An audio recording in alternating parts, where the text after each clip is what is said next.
다시 사도신경으로 신앙 고백하심으로 5월 23일 화요일 아침 예배를 하나님께 드립니다. 나는 전능하신 아버지 하나님, 천지의 창조주를 믿습니다. 나는 그의 유일하신 아들, 우리 주 예수 그리스도를 믿습니다.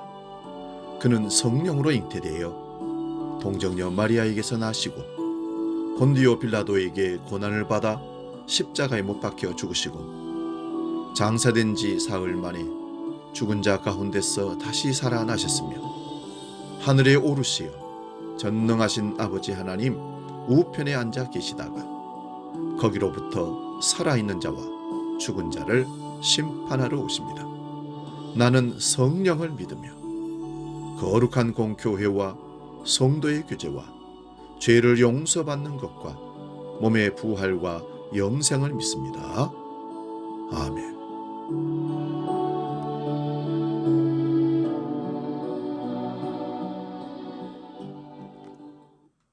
찬송가 545장 이 눈에 아무 증거 아니 배워도 함께 찬송합니다.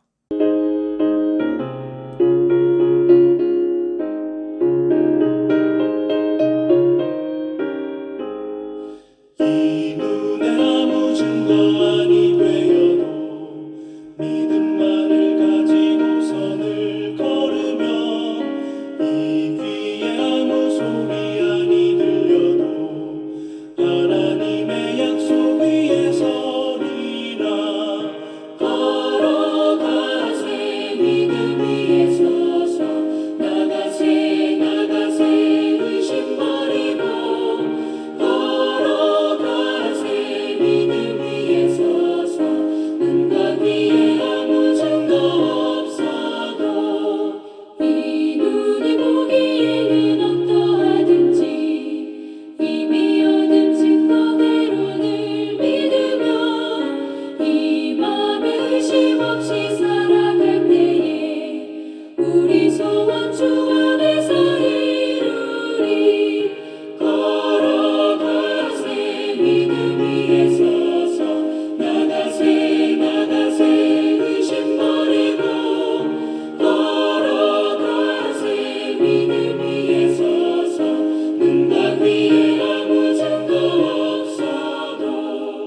오늘 아침 우리에게 주시는 하나님 말씀은 마태복음 23장 16절에서 19절 말씀입니다. 신약성경 마태복음 23장 16절에서 19절 말씀 39면에 있습니다. 지금 봉독합니다. 화 있을진저 눈먼 인도자여, 너희가 말하되 누구든지 성전으로 맹세하면 아무 일 없거니와 성전에 금으로 맹세하면 지킬지라 하는도다. 어리석은 맹인들이여, 어느 것이 크냐? 그 금이냐? 그 금을 거룩하게 하는 성전이냐? 너희가 또 이르되 누구든지 제단으로 맹세하면 아무 일 없거니와 그 위에 있는 예물로 맹세하면 지킬지라 하는지라. 맹인들이여, 어느 것이 크냐? 그 예물이냐? 그 예물을 거룩하게 하는 제단이냐? 아멘. 오늘 봉독한 말씀으로 눈뜬 성도, 이런 제목으로 말씀의 은혜를 나눕니다. 눈의 소중함은 모든 사람이 알고 살아갑니다. 그러나 보는 것에는 여러 가지 차이가 있습니다. 가시적으로 보이는 것을 보는 사람과 보이지 않는 것도 볼 수 있는 믿음의 눈을 갖고 있는 사람들이 있다는 것입니다. 예수님은 소경을 통해 가시적인 눈으로 보는 사람을 오히려 소경이라 하고 가시적인 눈이 안 보이는 소경에게는 보는 자라고 하셨습니다. 그것은 믿음의 눈으로 예수를 바라보고 믿기 때문입니다.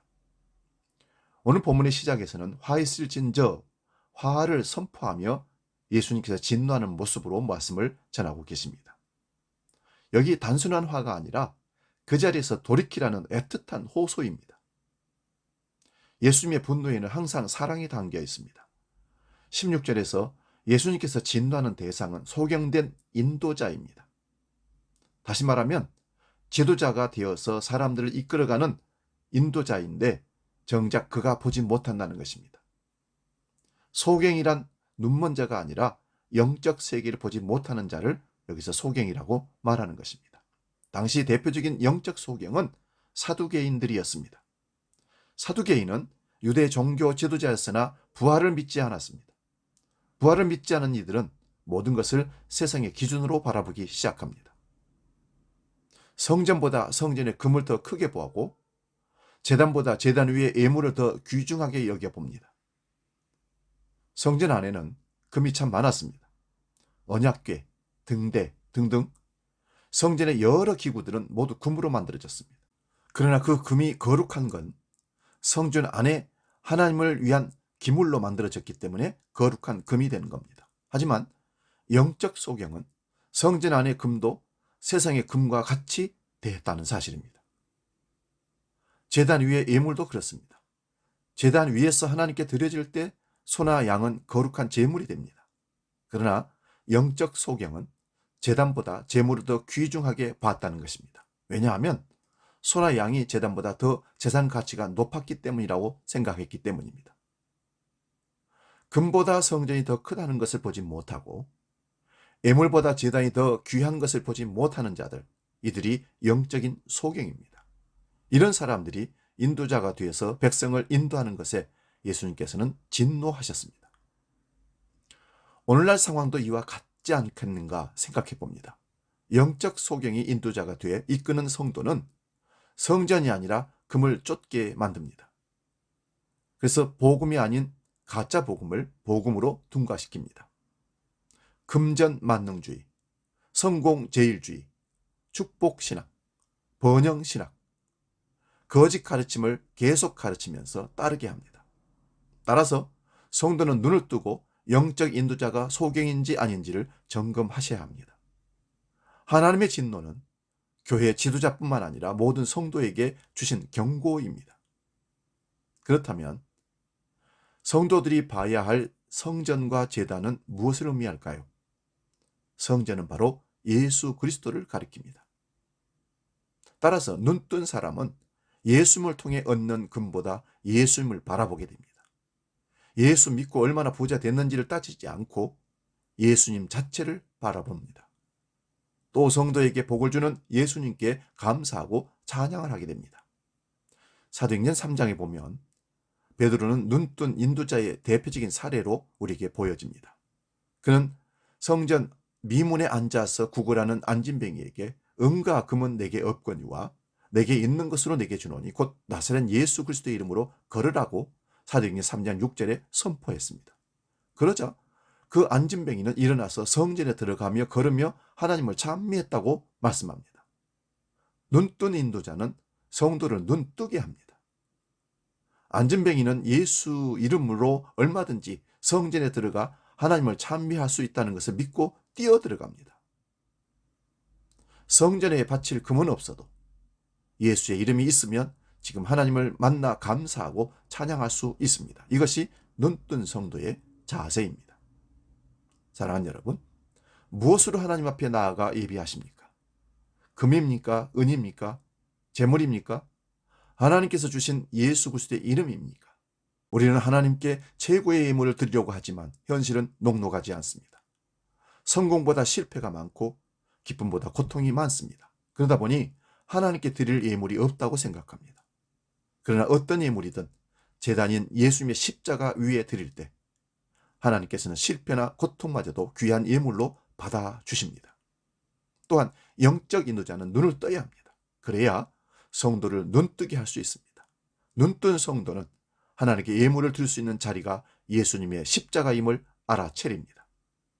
하나님은 예수님의 십자가에 놓인 성도 여러분의 모든 것들을 아름다운 예물로 받을 것입니다. 고난도, 시련도, 눈물도, 아픔도, 고통도, 금보다 성전을, 예물보다 제단을 바라보는 눈뜬 성도가 될 수 있기를 주의 이름으로 축원드립니다. 기도하겠습니다. 거룩하신 아버지, 눈뜬 성도들이 많아지게 해 주옵소서. 눈뜬 지도자가 눈뜬 성도들을 많아지도록 예수의 능력으로 그 일을 행하도록 역사하여 주시옵소서. 눈뜬 목회자들이 많아져야 한국교회가 건강하게 한국교회 성도들을, 하나님 백성들을 인도할 줄로 믿습니다. 눈 뜨지 못한 지도자가 성도들을 이끌어간다는 사실은 다 망하게 한다는 사실입니다. 이것을 바로 분별하고 바른 목회자를 따라 진정으로 눈뜬 성도로 이 땅을 살아갈 수 있도록 인도하여 주시옵소서. 이제 주기도로 함께 기도합니다. 하늘에 계신 우리 아버지, 아버지 이름을 거룩하게 하시며 아버지의 나라가 오게 하시며 아버지의 뜻이 하늘에서와 같이 땅에서도 이루어지게 하소서. 오늘 우리에게 일용할 양식을 주시고 우리가 우리에게 잘못한 사람을 용서하여 준 것 같이 우리 죄를 용서하여 주시고 우리를 시험에 빠지지 않게 하시고 악에서 구하소서. 나라와 권능과 영광이 영원히 아버지의 것입니다. 아멘.